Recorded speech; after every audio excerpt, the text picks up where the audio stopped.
Last year, Australians bought more medium SUVs than they did flights to New Zealand, apartments, or tickets to the AFL Grand Final. So, what better time than for a medium SUV mega test? At Drive, we've rounded up 11 of Australia's top selling models, and we're going to compare them across key areas like safety, infotainment, value for money, driver feel, and interiors.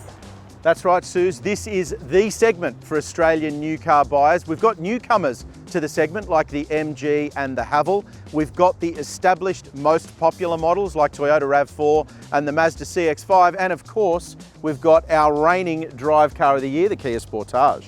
So, let's get testing.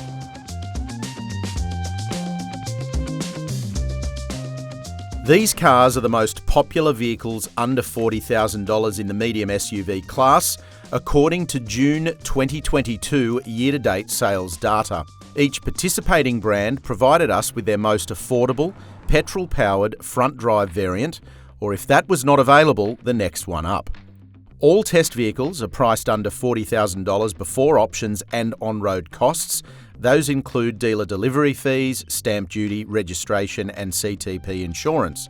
Once those costs were factored in, our test cars' prices range from the Haval H6 at $36,990 to the Subaru Forester at $45,311 drive away.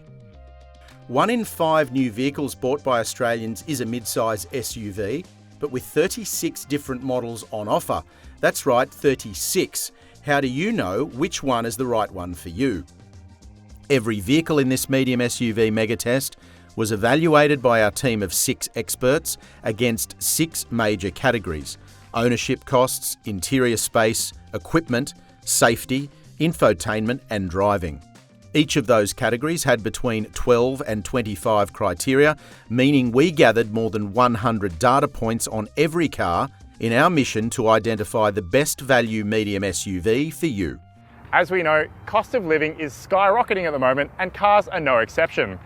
This makes the overall cost of everything, including purchase price, warranty, insurance, fuel use and servicing, really key considerations for new car buyers. Our research while on this megatest found that there are widely variable costs in what you'll pay in each of these areas. For example, that Subaru Forester down there is one of the more expensive cars on this test, but it is super cheap to insure and will retain a lot of its value after 3 years. Conversely, those Chinese-built cars like the MG and Haval may be less expensive to purchase outright, but they do cost more in insurance and lose a lot of their value after the first 3 years. But let's get granular into the detail. Contrary to what you may think, the MG HS placed 11th in our ownership cost section. Though its $38,990 price point is attractive, it is one of the more expensive cars to service at $1,165 over 3 years and isn't the most frugal to refuel. On the plus side, the MG has one of the best warranties in the segment. The Subaru Forester clocks in at 10th place with a higher purchase price and high servicing costs, proving its downfall. However, it does fare well in terms of resale value, one of the best in fact. One rung up, we have the Mitsubishi Outlander, which is a pricey option in the category. It does feature the longest 10-year warranty of all, but it comes with a caveat that you have to service exclusively within the Mitsubishi network. It is one of the most expensive cars to insure according to our research, though servicing is kept to a low $199 for the first 5 visits. The Ford Escape is covered off by a 5-year unlimited kilometre warranty, which is about par for the segment. It performs above the average in terms of roadside assistance coverage and is also one of the few cars on test to beat its manufacturer fuel claim. Impressive considering its powerful outputs. Despite being an aging model among the new arrivals, the Mazda CX-5 is still an expensive option. The 2.5 litre engine fitted to our car is fairly expensive to service and uses about 1.5 litres more fuel per 100 kilometres compared to the manufacturer claim. That said, it manages to hold on to the vast majority of its initial purchase price after 3 years. Compared to the Mazda, the Nissan X-Trail is an old model on test, but is priced competitively against its newer segment rivals. It's the second cheapest car here overall, and it's affordable with $879 3-year service costs and a low $1,016 insurance quote. A new generation model is around the corner for those happy to wait. Where the Honda CR-V smashes its competition is with regard to service costs. Each of the first 5 visits cost just $125 each. It is the most expensive car outright to insure and uses over 2 litres more per 100 kilometres compared to Honda's claim. Chief among all the Hyundai Tucson boasts is a whopping 10 years of roadside assistance coverage. It also fares well in resale value and insurance quotes. However, it isn't the most fuel-efficient car, returning a 10.8 litre per 100 km rating and misses out on the 7-year warranty of its Kia Sportage cousin. In equal second place, we have the most affordable car on test, the Haval H6. It does feature a 7-year unlimited kilometre warranty, low service costs at $870 over 3 years, and it performs about mid-pack in terms of fuel consumption. Negative against the Haval includes its poor resale value, which stands at just 48% after 3 years. Also in second place, we have the Kia Sportage, which comes with a 7-year unlimited kilometre warranty and a frugal powertrain which sips just 7.5 litres per 100 kilometres on test. Its resale performance is good and an 8-year long roadside assistance coverage is welcome. Unfortunately, the Kia does have high servicing costs, which ultimately puts it out of contention for first place, which goes to the Toyota RAV4. We're all aware that Toyota is known for its after-sales value and affordable running costs, which is backed up by this megatest. The RAV4 retains an astonishing 86% of its value after 3 years, and servicing is a low $690 over the same period. We didn't have one of the popular hybrid variants on test, but it still managed to be fuel efficient. Not to mention, you'll be able to find a Toyota dealership anywhere in the country to help you out no matter where you are. This is why the Toyota RAV4 takes out the top crown in terms of our ownership cost equation. When purchasing a car, one of the first things potential buyers will do is jump in the cabin. The assessment will mean touching materials, fiddling with dials, getting a feel for the seats, positioning the steering wheel, all of this to assess whether or not they could picture themselves in it and therefore make the commitment. During our mega test, we went beyond just the look and the feel of the cabins, but broke out the tape measure to assess the dimensions of each interior. This included the elbow width and knee room and headroom in the front and rear. Finally, we assessed the interior equipment, again giving each a ranking. This included features such as climate control, auto headlights, push-button start, reclining rear seats, and door bottle holders, just to name a few. Up front in the Ford Escape, and the seats are really comfortable, well bolstered, like the white stitching throughout along the cloth seats as well. One thing that we really liked about this cabin is there's plenty of storage throughout. There's a cubby up front that also has a wireless charge pad as standard. Really good sized centre compartment here. Glove box is huge too, as are the door bins. All in all, it's pretty nice up here. Some hard plastics, however, they've done well in covering that up with some nice silver and black accents throughout. One of the big things that we wanted to look at, along with things like safety technology and interior space, was infotainment systems. They're a part of the car that you will deal with every single trip, so they need to work and they need to work well. We looked at things like the features list that they have, the size of the display that you get, but we also looked at ease of use and things like the graphics quality, just little features that all kind of add up to improve the overall user experience. At the top of that list was the Ford Escape. And while it may not boast the most impressive set of specs, it's only got an 8-inch screen and there are bigger here, it comes with a list of features that are actually really useful. It's got embedded navigation, it includes Apple CarPlay and Android Auto, plus it's also got remote app access. The system itself is really good to use. It loads quickly, the maps are high contrast and easy to understand, and the menu layout is super simple to get around. But if you don't want to do that, it's got voice access as well, so you can hit a button on the steering wheel and ask for the feature you want. And that works not just for the infotainment system, but for things like the climate control or the navigation. And it just makes the whole system really good to use every single time you get in the car. Call Glenn Butler. Calling Glenn Butler on other. Along with the embedded system, the Escape also comes with remote app access called Ford Pass Connect. And that means that you can do things like check on the fuel level of your car or remind yourself where it's parked remotely from your smartphone. If you haven't seen inside a Haval before, I think you'll be pleasantly surprised. They really have come a long way. Just have a look at this interior. There's synthetic leather upholstery all throughout with white stitching, which really makes this cabin pop. What we really loved about this interior is its usable space. Now, you would normally only see really large compartments with this sort of storage in larger SUV, but it has this massive area here which can fit a handbag. I have tried it before. There's an extra cubby here, great size cup holders, and a really large center compartment as well. One really big win for this car as well, the only one on this mega test that has fully electric adjustable front row seats as standard. Some things that I'll make mention of is, yes, okay, the build quality in here for some little bits and pieces isn't really on par with some of the leaders in this SUV mega test. However, what I will say is that they have really improved, and we think they've done a great job overall in here. Haval's infotainment system impresses with crisp graphics, offbeat visual themes, and bright displays for both infotainment and digital instruments.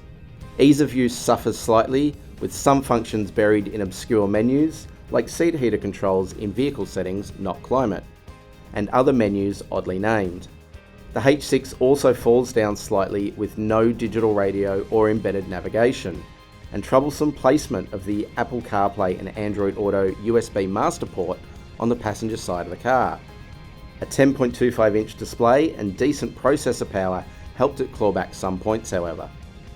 Sitting inside the cabin of the CR-V, it's probably not as aesthetically pleasing as a lot of the others in this test. Take a look around and some things do look quite old. Lots of hard plastics, and I can tell you these seats aren't as comfortable as many others. The team were divided in the way of this gear stick, which sits a little bit higher in the center console. It does look a little bit old, but it does make for a lot more room here. That is the trade-off. Really great storage throughout and lots of nifty compartments too. One thing to make mention of in this CR-V is that it does not have auto headlights. That's a really big no-no. Other than that though, I have to say that this car is really solid and well built.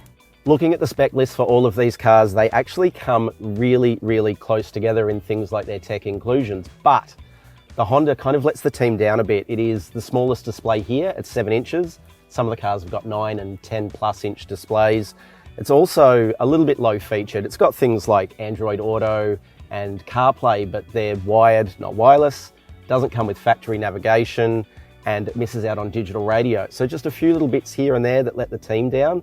But what really kind of drops the ball from Honda's perspective is the load times. You go to tap through things on this screen and it just pauses every time to get to the next menu or the next screen that you want to get to, and it kind of pulls back the user experience. And that's super obvious when you line it up against some of the newer cars that are here and start comparing it with things like your smartphone or your tablets at home that offer really kind of slick, quick load times. This feels almost completely out of date by comparison. One of the first things you'll no doubt notice once you step inside this Tucson is this large center display area. Really stand out, and then it's got your air conditioning below. One thing I will call out is that it doesn't have any climate control, and this can get quite dirty quite quickly because it's a piano black finish, so you can see lots of fingerprints. But other good things in here include the materials throughout. In fact, you can't really see many of the hard plastics. They've done a great job at covering those up. We really love these cloth seats, however, not as durable as what we would have thought because we have seen some spills come up quite easily. Otherwise, the ergonomic design in here is great. They've done well with the layout and the storage. There's a wireless charge pad as well. The build quality is good. Keep in mind though, you do still need a key to start this car. A little bit old school. Hyundai and Kia's shared infotainment system sits mid-pack in this smaller 8-inch size with decent graphics and easy navigability, but a lack of navigation and digital audio. The platform gives access to wireless CarPlay and both wired and wireless Android Auto. With no wireless charging, a wired mirroring option would be handy to have for both platforms. The ability to configure home screen layouts is handy, as are the quartet of USB ports. In the Sportage, what we really liked in here was the aesthetics of this car. You get this really large widescreen which contains your instrument cluster and also your infotainment system. It really is a standout. Other things that you'll like in here is no doubt the accent to materials throughout, and the cloth seats are quite comfortable. Could just do with a bit of extra bolstering.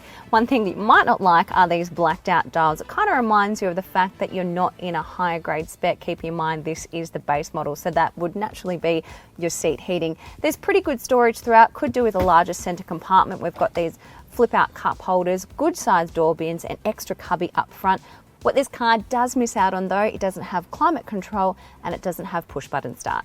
Kia's infotainment system finishes on par with Hyundai's. Both built on the same software platform, both are graphically adept and easy to master. Like the Tucson, the Sportage has wireless CarPlay, wireless and wired Android Auto, but no inbuilt navigation or digital radio. If you know Mazda interiors, then this might start to feel a little bit old to you. I mean, they haven't had a new model for a while, but they have continually updated it. If you're jumping in for the first time, then I can tell you it does still look pretty simple, fresh and modern. What we love the most about this car is that it's really solid and well built. Great ergonomic design, plenty of storage throughout too. Nice cubby up here, good sized cup holders here and in the door bins, and pretty deep center compartment with this little nifty tray in there as well. One thing to mention is the materials throughout as well. You won't really see any hard plastics until you get a little bit further down on the dash and the doors. Really like these cloths on the seats and also the fabric used on the doors. Fundamentally, Mazda's MZD Connect infotainment system features all the workings of a slick, prestige rivaling infotainment system with its click-wheel controller and friendly back-to-basics interface. An 8-inch display, lower than ideal resolution, and touchscreen inputs that are locked out when moving pull back enthusiasm for the system. By far, the most disappointing aspect is the massive loading times between screens and modes. But at least there's digital radio and inbuilt navigation to soften the blow slightly. When we're sitting in these cabins and comparing them, we're also looking at the prices. Now, this test car, the price tag, it really is up there, but once you sit in here, it doesn't really feel as premium as you'd expect. We will give it some points for the synthetic leather upholstery, red stitching, those silver accents, and also the ambient lighting throughout, which gives it a bit of an oomph. In terms of storage, it could do with more also. There is a little pop-up here, but that's really just for your USB chargers. You get a space here for your cup holders and a neat slot for your phone, but the middle center storage compartment is quite small, as are the door bins. With a big 10.1-inch display, the MG HS looks ready to put up a good fight, but start probing around the infotainment system and first appearances count for little. Achingly slow load times and heavy reliance on the screen to control vehicle settings and climate make for a frustrating experience. More than once, the system would freeze on a black screen when switching to the climate menu or CarPlay. AM and FM radio are included, along with Apple and Android smartphone mirroring, but digital radio is missing, and the navigation system lacks user-friendliness, with an eternity of waiting between functions, including a load screen that boots into another load screen when firing up navigation for the first time each trip. What the team really appreciate about the cabin of the Outlander is that it doesn't look or feel like a lower spec model. It's really comfy too, and that's one big thing that you're looking at when you're buying an SUV, that feels like there is plenty of space sitting in this driver's seat. Now, in terms of storage, you get 2 cup holders. The door bins are really large. There's an extra storage compartment up front, which is also a wireless charging pad. Could have done with a little bit of extra space in this center compartment. There's quite a bit going on in terms of finishes here. You get that gloss black, there's some texture on the doors, there's some fabric on the doors too, and then you've got these shiny cloth seats. Like it or hate it, I still think they've done a great job with all the finishes in here, making it look simple yet clean.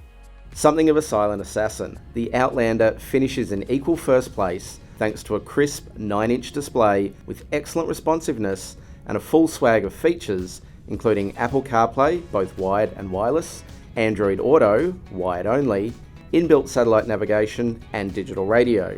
The ability to configure the home screen adds a layer of handy personalisation, and while the layout may not look super fresh, there's no faulting the bulletproof ease of use. Sitting inside this X-Trail, it does look a little bit older. Keep in mind this is an older model in comparison to the rest of the bunch.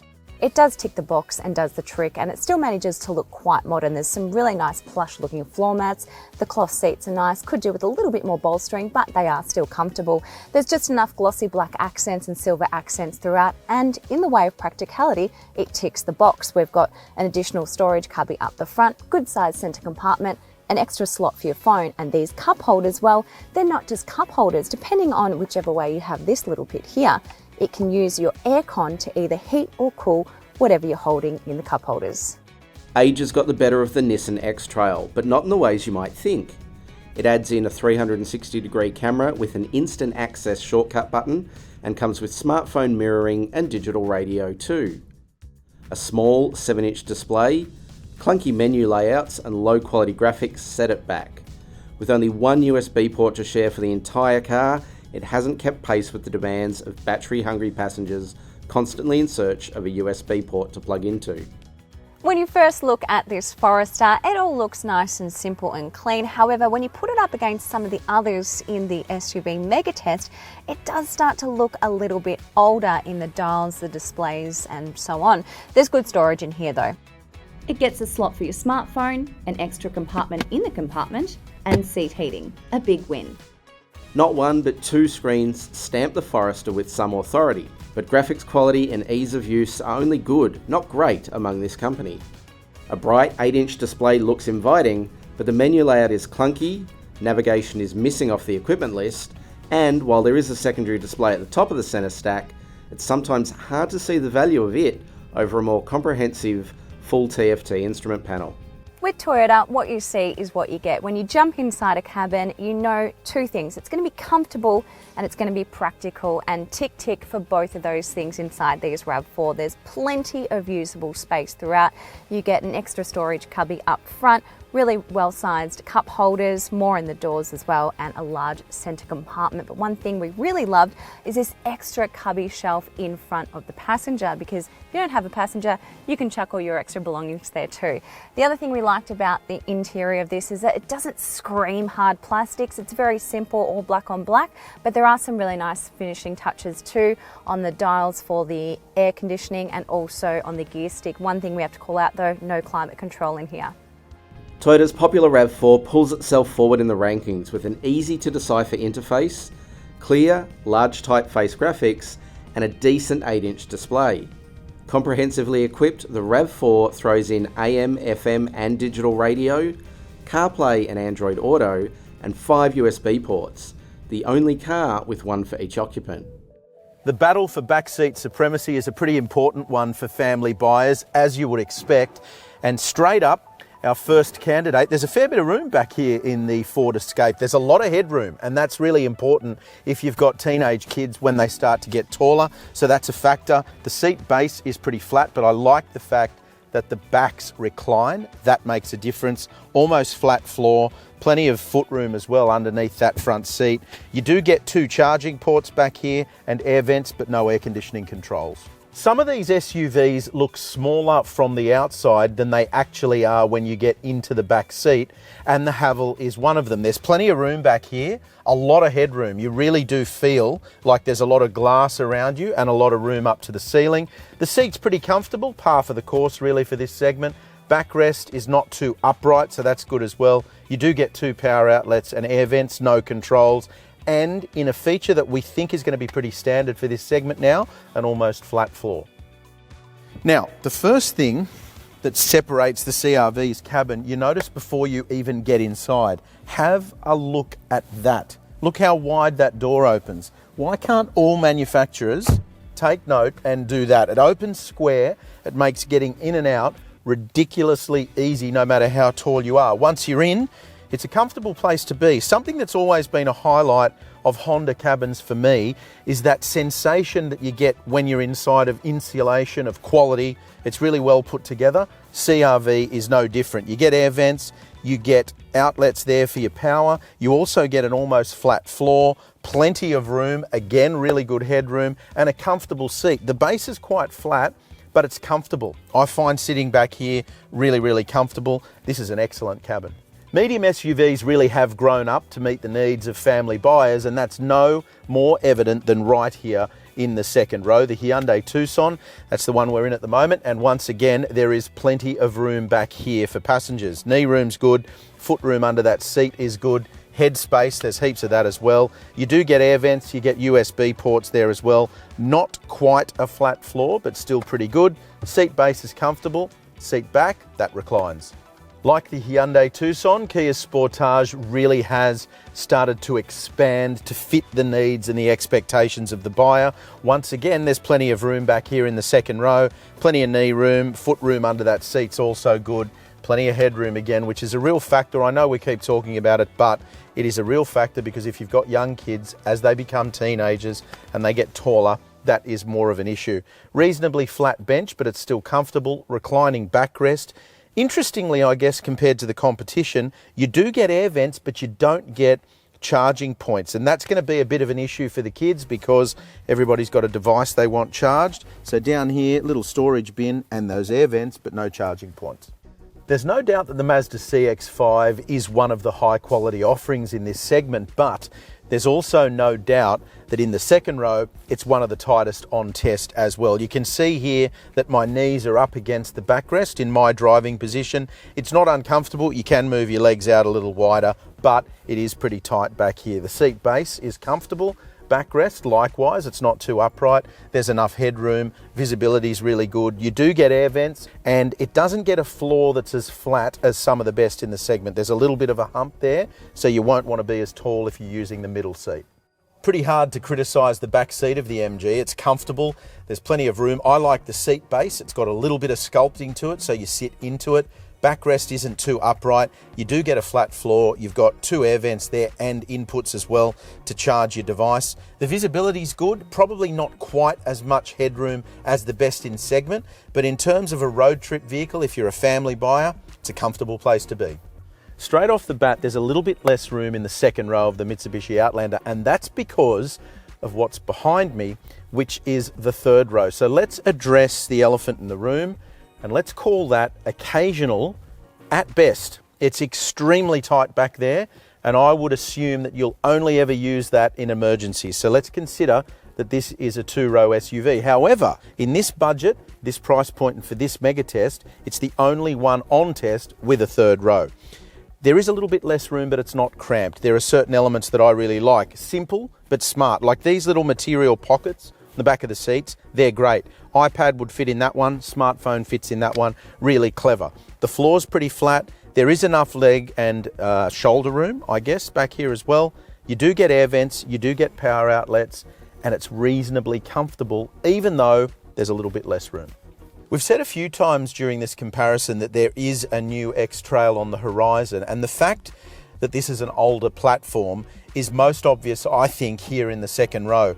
There's positives and negatives to the way that this is laid out, much like older vehicles used to be. So you sit higher. I feel like I'm looking out over the front two passengers. That's okay, but you will be a little closer to the roof. You don't get USB ports. That's pretty much expected in the newer platforms, so that'll probably come in the new X-Trail. You do get air vents. The seats itself, pretty comfortable, and there is enough room here, but just keep in mind, you will be sitting up higher. Despite the fact that Subaru has always traded on the fact that its vehicles are more car-like than SUV or four-wheel drive-like to drive, they don't lose out when it comes to the cabin. As you can see, there's plenty of room here in the second row. Roof height is great, the glass house is good, visibility is good, and so is the general room in terms of knee, foot, shoulder. There's plenty of room back here, even for taller occupants. You do get air vents, you do get power outlets. We're finding that's pretty common across all of these vehicles. And again, I like these clever pocket storages behind the seat. You've got room for a smartphone, room for a tablet, and room for something bigger like a magazine. Seat base is pretty good, as is the back. You're not sitting too upright. Pretty comfortable place to be. Hasn't the Toyota RAV4 grown up? Park one of the current models against an original RAV4, and it certainly doesn't look like you're comparing a medium SUV to a medium SUV. This is a much bigger vehicle physically, and like a lot of the vehicles in this segment, you really notice it here in the back seat. I've got a heap of room, knee, shoulder, leg, feet under the seats. Headroom's really good, visibility's great. This is a pretty comfortable place to spend your time. Air vents and two chargers as per what we'd expect from this segment, and the seat base is pretty comfortable. So as I said, for a family vehicle, this does the trick. We all know how important boot space is. Whether it's for growing families or weekend getaways, cargo capacity is an imperative factor. We measured cargo length, width and height, along with the luggage load height and door maximum height. We also looked at whether these vehicles included a space saver spare or full-size spare wheel. The Escape's boot is huge, one of the largest out of the mega test. It also has a space saver spare wheel, but the best part is that this one has an optioned power tailgate. Have a look at how huge the boot is of the Haval. That's because it is actually the largest in our mega test. There's also a fold-out luggage cover, a full-size spare wheel, and storage on either side. The CR-V has a really generous size boot. In fact, it's at the higher end of the spectrum in comparison to the rest in this SUV test. Really wide as well, with extra storage on the side. You get your luggage cover, a lever to fold down those rear seats, and a full-size spare wheel. The Tucson has a pretty large boot. In fact, it's at the upper end of the spectrum in comparison to the rest in the mega test. It's really wide too, has a luggage cover and a full-size spare wheel. The boot of the Kia Sportage is really generous. It's wide as well. You get your luggage cover. One of the best parts is that it also has a full-size spare wheel.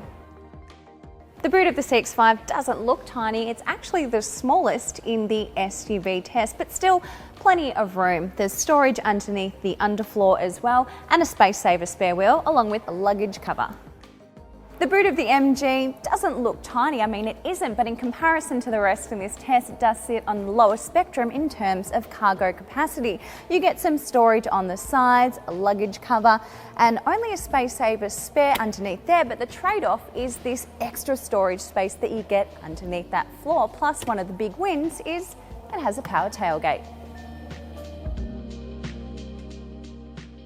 The boot of the Outlander is big enough. No, it's not the biggest, but the trade-off is that you get third row seating. You get storage on the sides, there's a space saver spare wheel, and in this underfloor, there's room to pop your luggage cover away and your headrests.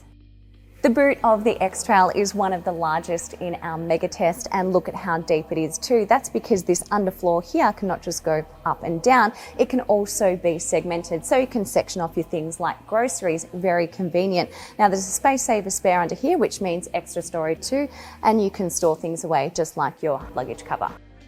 There are plenty of highlights about the boot of the Forester. It's well sized, it has this durable rubber floor mat that you can pull in and out easily, a full size spare wheel, storage on the sides. One of the best parts is that it has a flip down for the rear seats.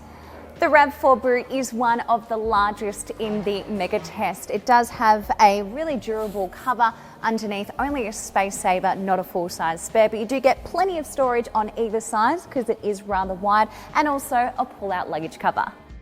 The largest in the bunch was the Haval, boasting a whopping 600 litres of cargo space, while the Mazda CX-5 had the smallest boot, with 442 litres. The Nissan X-Trail ranked the highest in terms of its cargo width, while the Toyota RAV4 was the winner for cargo length. And 5 out of the 11 medium SUVs were equipped with full-size spare wheels. Safety is an incredibly important factor when you're buying a family car, but it's also a really tricky area to assess. For starters, manufacturers have all kinds of different names for their active safety systems, so it's really hard to cross-shop.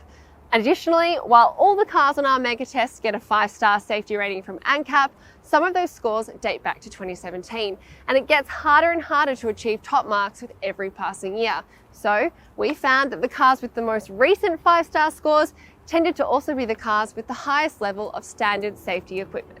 As for the final scores, unsurprisingly, the Kia Sportage and Hyundai Tucson, cars from sister brands that share much of the same equipment, placed equal first. Both cars scored well thanks to modern, proactive inclusions like a safe exit warning, autonomous emergency braking that functions at intersections, and intelligent speed limit assist. In third place, the Haval H6 won points for including extra perks compared to its rivals, like reverse and junction AEB, a centre airbag, and an overhead view monitor as standard. In fourth place, the Ford Escape also impressed with a broad level of equipment, including front parking sensors as standard, and performed well despite last being tested by ANCAP in 2019. Otherwise, as anticipated, the cars that received the lowest scores, the Nissan X-Trail and Honda CR-V, had ANCAP ratings predating 2018 and are both expecting all new models to land within the year. For a complete breakdown on each individual model's safety performance, head to Drive.com.au. Now, I know we usually place plenty of importance on how these vehicles drive, and it makes up a large part of our testing. However, for this test, as we've said, there's a lot of data crunching, looking at numbers, looking at spec sheets. However, we're still pretty interested in how they tackle the urban grind.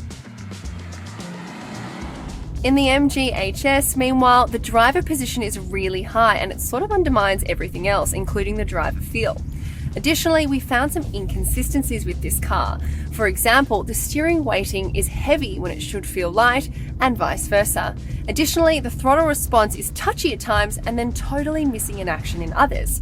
Finally, the infotainment system controls are all within easy reach, but unnecessarily convoluted to use. In the Nissan X-Trail, this skinny steering wheel reduces the feeling of substance, and the overall ergonomics are undermined by a poor button hierarchy, which means it can feel hard to use really quickly and on the fly. Meanwhile, the engine noise in the lower rev range is more of a drone, and it can feel a little less responsive. And though it does get louder at higher revs, it is a little bit better to perform. Finally, we did find there's more tyre noise in this car than in the other cars in our medium SUV megatest. Haval H6 continues to impress with a good quality driving position, although it could get a little claustrophobic for super tall drivers. The interior comfort in general is pretty good. The engine and transmission package on the Haval is an interesting combination because the engine on paper is solid. However, we have noticed some torque steer if you stab the throttle a little bit too enthusiastically, and we'd like the transmission to be a little bit sharper in the way that it responds to input, so it changes gears quicker if you've got your foot on the accelerator and you're trying to get moving faster. The other thing that we've noticed is the urban ride is good, it's comfortable. However, it can fall apart a little bit when you get to a really bumpy road. The driving position in the Subaru Forester is fantastic. I've got great all-round visibility. These screens here display a lot of info, and the drive team found them a little confusing and overwhelming to use while on the move. Additionally, the throttle can prove sensitive at lower speeds, so it can feel jumpy when you're maneuvering, and the best way to describe the stop-start system is crude. The Honda CR-V's doors need a little bit more effort to open and close than some of the others in the segment, but the compromise with that, of course, is the back door, which opens almost square and makes getting in and out ridiculously easy for passengers. You get a high waistline too, so you need to be aware that you'll need to use your mirrors when you're reversing to get a good view of the gutter, because the waistline does block some of that view. The engine looks small on paper, but don't make the mistake of thinking that it's an underperformer. Even in a class where 2 litres is the starting point, the Honda's 1.5 performs really well. The CVT works well too, although it can drone a little bit at higher RPM, but crucially, it's an enjoyable engine and gearbox combination to drive. Taller drivers will be happy to hear that headroom in the Mitsubishi Outlander is excellent. Plus, all your key controls are within reach and easy to use. One gripe though, the rearward visibility in this car could be better. We found that the engine sounds thrashy when you rev it, although it is willing and responsive. And we also found that the ride is on the stiff side. It's busy over little bumps and overly reactive on those harder hits.